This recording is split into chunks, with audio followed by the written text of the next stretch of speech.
Bulletin का आगाज करेंगे। सबसे पहले बात करेंगे पंजाब असेंबली की, जिसका इजलास आज होगा। हुकूमत और अपोजिशन ने अपनी अपनी हिकमत अमली तय कर ली है। स्पीकर सप्तान खान की जानिब से तलब इजलास का एजेंडा जारी कर दिया गया है। वजीर आला पंजाब परवेज इलाही का एतमाद का वोट लेना एजेंडे में शामिल नहीं है। तहरीक इंसाफ और काफली की क़यादत इजलास से मुतालिक मुशावरत कर चुकी है। तहरीक इंसाफ ने 11 जनवरी से पहले एतमाद का वोट लेने की मुशावरत की थी, जिसकी रोशनी में स्पीकर पंजाब असेंबली ने इजलास तलब किया। चेयरमैन पीटीआई इमरान खान कह चुके हैं कि अदालती फैसले की रोशनी में 11 जनवरी के बाद एतमाद का वोट हासिल किया जाएगा।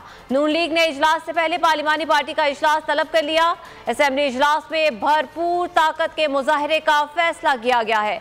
शहबाज शरीफ की हिदायत पर राना सनाउल्लाह और साद रफीक इजलास की सदारत करेंगे। असेंबली सेशन के लिए मुशावरत की जाएगी। नून लीग के सूबाई अरकान को लाहौर में रहने की हिदायत कर दी गई है। अगर आपको ये वीडियो पसंद आए तो लाइक पर क्लिक करें। 2022 बहुत सारे तोहफे भी देके गया पाकिस्तान की आवाम को। पाकिस्तान की आवाम को एक तोहफा ये दिया कि आवाम को पता चल गया कि पाकिस्तान का मीडिया क्या है। हक और सच का सफर साल 2022 में बोल रहा नंबर 1। हमने बहुत सारे शोज और ट्रांसमिशंस की। पूरा साल मुसलसल जदोजहद में निकल गया कि ये वोट ऑफ कॉन्फिडेंस के पीछे कौन लोग थे।